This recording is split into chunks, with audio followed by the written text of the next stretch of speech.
Political face-off erupted after Prime Minister's fiery response to Rahul Gandhi in the Parliament on Tuesday. But there were also, apart from the vision of what is expected in the next few years or the achievements previously, he also took a moment to taunt Rahul Gandhi and use the term Balak Buddhi. And that there is a leader who's constantly trying to seek attention in the Parliament. He also slammed a certain ecosystem that was trying to, according to him, pacify the opposition despite their election defeat. He basically very categorically added via metaphors that Congress party got 99 only out of 543 seats in Lok Sabha. They didn't even touch 100, yet they were being praised for a certain victory. Prime Minister Modi also said that the Congress party only believes in attacking the Hindus and that it's become fashionable for them. This was with regard to the violent Hindu remark that was made. But after the address, BJP got together to slam the Congress party, saying the reaction on floor of the House was condemnable. The manner in which Prime Minister Modi, when he was constantly speaking, and whether it was the leader of opposition or the opposition leaders, in total, all of them, one by one, were shouting consistently. Then the Congress hit back. They are accusing Prime Ministers misleading the Parliament. Why did Prime Minister not mention China and terror attacks in Jammu and Kashmir during the speech? हमने कल सदन में यही बचकाना हरकत देखी है। कल यहां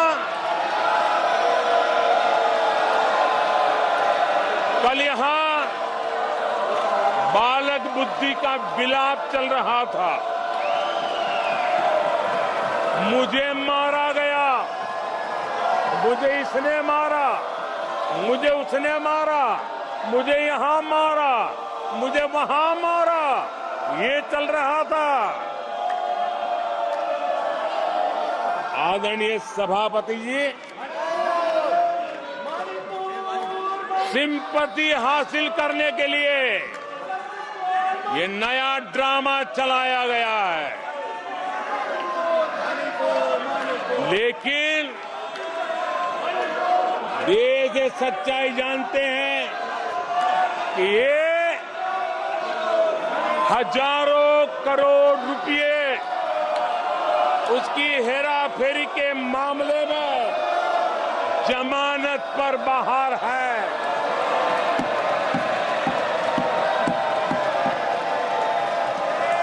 ये ओबीसी वर्ग के लोगों को चोर बताने के मामले में सजा पा चुके हैं।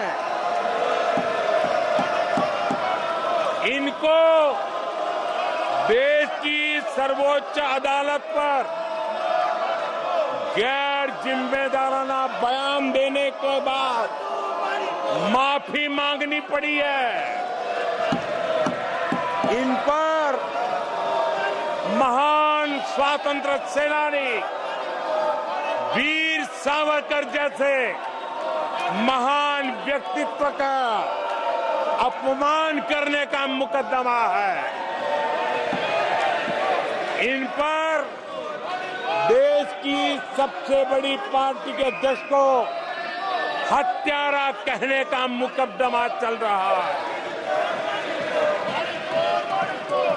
इन पर अनेक नेताओं, अधिकारियों, संस्थानों पर झूठ बोलने के गंभीर आरोप हैं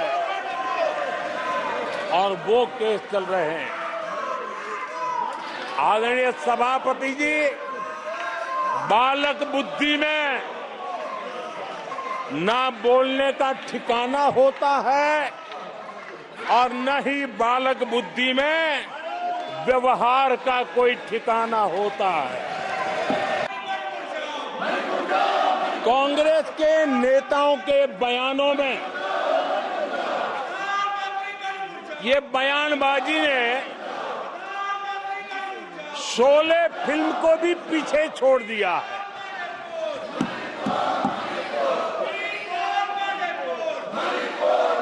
आप सबको शोले फिल्म की वो मौसी जी याद होगी।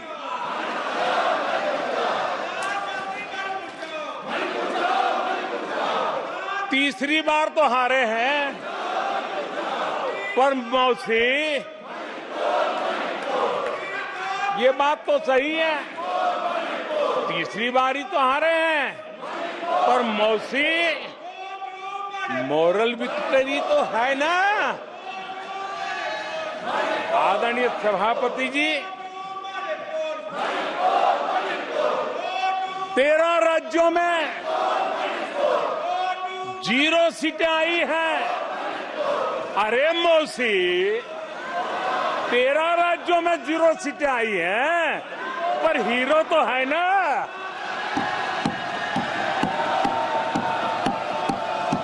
आदरणीय सभापति जी, अरे पार्टी की लुटिया तो दुबई है। अरे मौसी, पार्टी अभी भी सांसें तो ले रही है।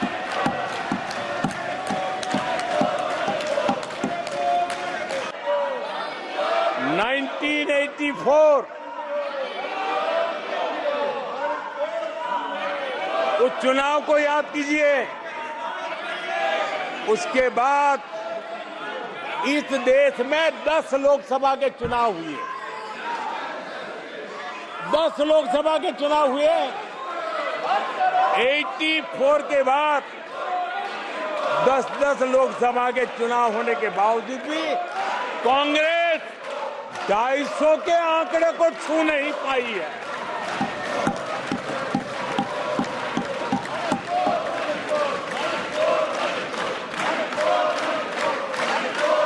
इस बार किसी तरह 99 के चक्कर में फंसे गए हैं।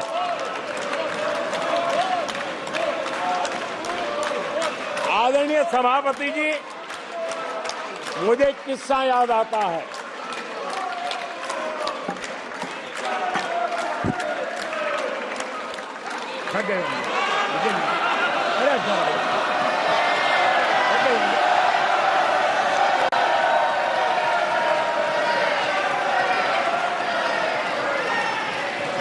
मुझे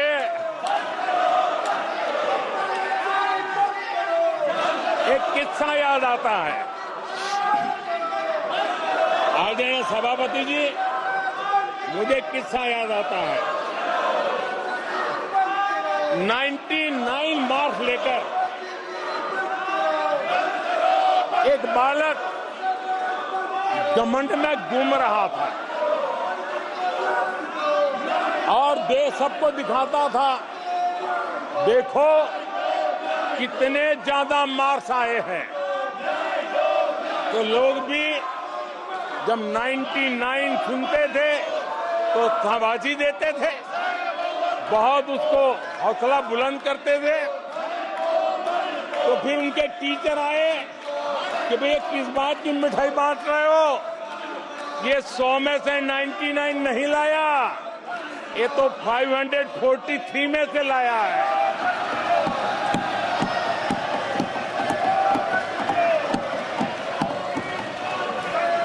अब उस बालक बुद्धि को कौन समझाए कि तुमने फेल होने का वर्ल्ड रिकॉर्ड बना दिया है। That the people of India have already punished them thrice. 3 elections in a row they have lost. And except for lies and falsehoods, they had nothing to say.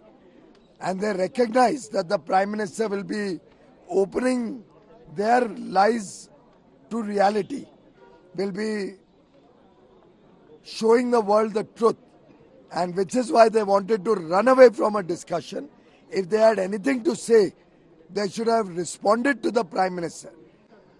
We will always go by rules. It is only Congress party which doesn't believe any rules and procedures. They only create ruckus in the house. That is why I feel sorry for the new MPs. How will they learn? Honorable Prime Minister speaking and the members in the house are not being given proper chance to hear the speech of the Honorable Prime Minister. Very unfortunate for all the new members of the House. This is not the tradition of our great Indian parliamentary democracy. It's an act by the Congress party which must be condemned by everybody across the party lines. So what can be the stringent... चर्चा से भागता कौन है?